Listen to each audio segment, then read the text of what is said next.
Oops, gulat kayo no. Ako nga din eh. Ako lang to mga kamakoy. Okay, so magandang araw sa inyong lahat.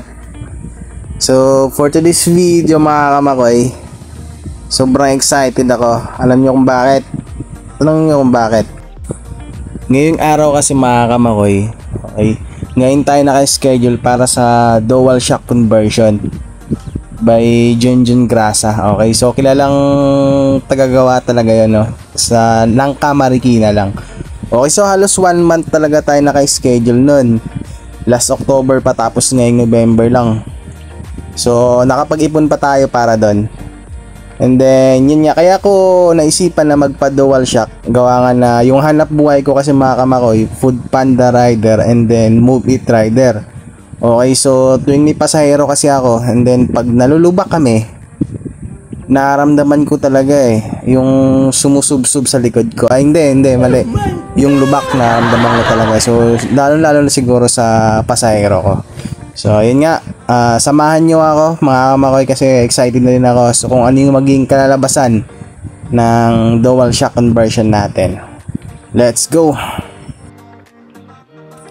So, ang usapan pala dun mga kamakoy, so dapat sarili mo yung shock, no? So nirecommended nila na pang Aerox or pang NMAX na shock, yung dual shock na size 330 mm kasi 330 size ng stock ng Honda Click eh.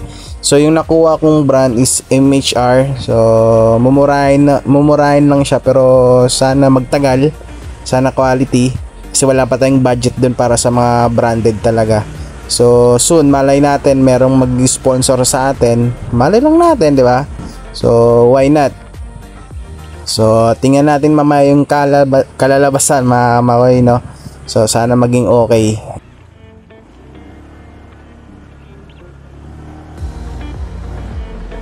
A few inches later. At yun na nga, nakarating na tayo sa shop ni Boss Junjun. Okay, so kumain muna ako saglit mga kamakoy kasi magto-12 na din. Then halos ubos na din yung mga customer na kanina, sobrang daming tao talaga, no? So nandun na yung motor natin. So nakapila na siya, siya na yung sunod. So ito, inumpisa na ni Kuya na baklasin yung mga flarings natin kasi nga mamaya papasokin sa shop. Susukatan yan para dun sa isang shock dun sa kabila. So magbubuto sila dun. And then yung matagal talaga yung swing arm. So dito, tanggal na halos lahat ng flarings. So maya maya lang to, baka ipapasok na yung dun. Para yun nga, para lagay yung, or lagyan yung isang kabitan ng shock. Nga makoy, pinapasok na doon yung motor natin.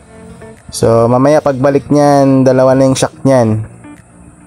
So ito na, so nakabit na yung isang shock, pero yung hihintay na lang natin po yung swing arm, no, na pagkakabitan ng pangilalim na shock. Yun kasi yung medyo matagal talaga. So inabot na tayo ng alas 6 na from alas 12. So ito na halos tapos na yung swing arm. Mag-aalas 6 na mga kamakoy na, so ginabi na tayo. So ito sinusukat ni Kuya yung clearance kung swak na swak. Grabe, poging-pogi na mga kamakoy, no. Yun, no. Grabe, ang ganda mga kamakoy. So sulit na sulit, no. Pulidong pulido. So mamaya videoan ko na lang pag nakabit na mga kamakoy, no. So ayun nga, hanggang dito na lang muna. Thank you, babush.